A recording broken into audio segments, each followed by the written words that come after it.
In late 1968 and into early 1969, the United States 9th Infantry Division would endure sustained combat in the Mekong Delta. And the unit would suffer more than 200 killed and more than 2,000 wounded by the time operations were over. This would be one of the most controversial battles of the Vietnam War.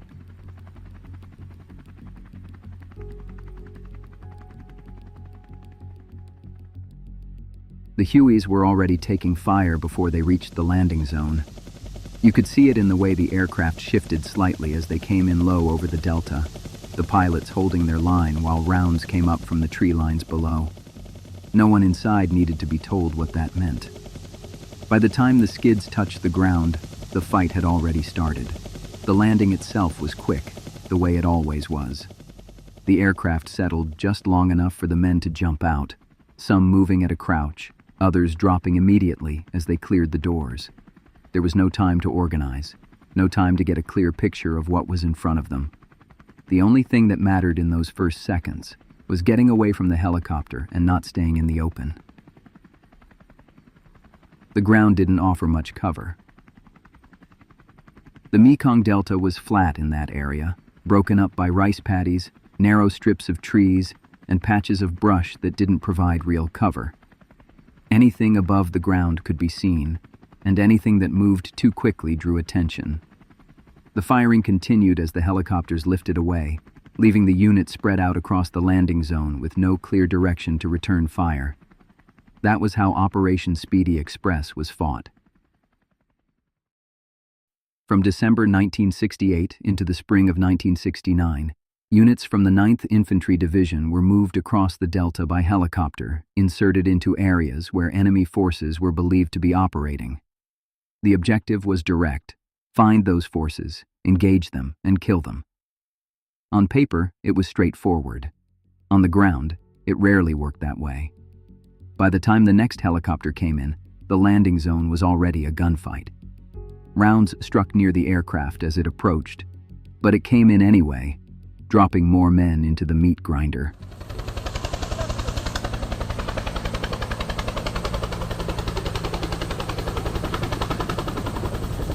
Within minutes, the clearing was chaos. Small groups spreading out, trying to create space, trying to avoid becoming a single target. The unit didn't form a line. It didn't move as one. It reacted in pieces. The firing didn't come from one place. It seemed to come from all around, from low ground, from tree lines that didn't look like anything until rounds came out of them. The enemy wasn't standing and fighting in the open. They fired in short bursts, then stopped, then fired again from somewhere nearby. By the time anyone returned fire, the position was already quiet. Men tried to move forward anyway. Short movements, a few yards at a time, then down again. It was the only way to close distance, even when there wasn't a clear position to move toward. Every attempt drew fire. Every movement was seen. The ground didn't give anything back. It didn't hide you. It didn't protect you. It just exposed you.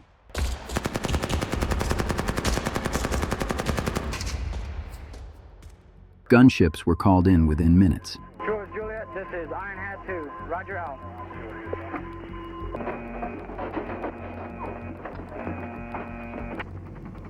This is 4-3. Interrogative, your intentions this time.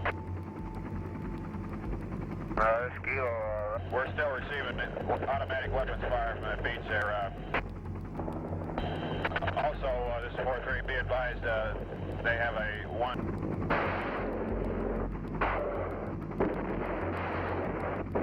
They came in low, fast enough that you could hear them before you saw them. Then they were over the tree line, firing into the areas where the contact had come from. Miniguns swept across the edges of the clearing. Rockets followed, hitting deeper into the tree lines. For a short time, the incoming fire slowed. That was enough to move again. The unit pushed outward, not as a single line, but in small groups, each trying to find something solid to work against. There were moments where a muzzle flash gave away a position, but it never lasted long. The enemy didn't stay. They fired and moved, keeping just enough pressure to control the ground without being fixed in place. Artillery came next. Coordinates were passed back, adjusted quickly, and within minutes the rounds began landing beyond the contact area. They worked inward, each impact shaking the ground and cutting through the areas where the firing had come from.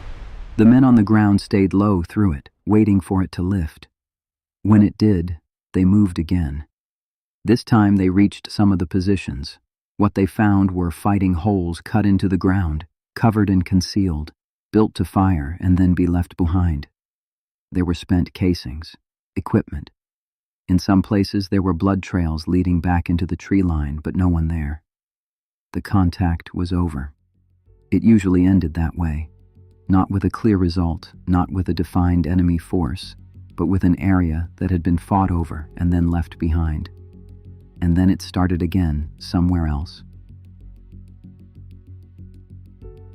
Okay, don't worry. Just pull him off the litter when they bring it up.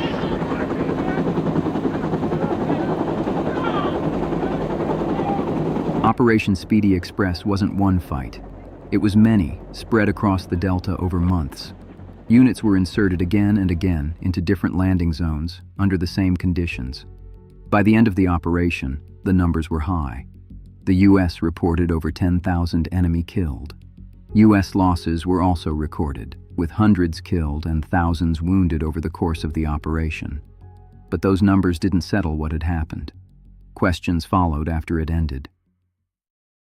The number of weapons recovered was low compared to the reported casualties. Estimates later suggested that thousands of civilians may have been among the dead. Reports from journalists and military personnel raised concerns about how the operation had been conducted and how its results had been measured. At the same time, U.S. command maintained that the operation had achieved its objectives. They pointed to the scale of the fighting, the disruption of enemy movement, and the sustained pressure applied across the Delta. The Viet Cong reported something different. They stated that their forces remained active, that their positions were not eliminated, and that civilian losses had been significant. Those accounts never fully aligned.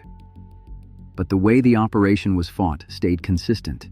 The helicopters kept coming, landing in open ground, taking fire on the way in, lifting out again as quickly as they could. Each insertion carried the same uncertainty. The men never knew what was waiting for them below, but all over South Vietnam, courageous young American soldiers would fight battle after battle, enduring loss and hardship. Not because they wanted to, but because their country asked them to. Let us never forget the sacrifices of these brave men.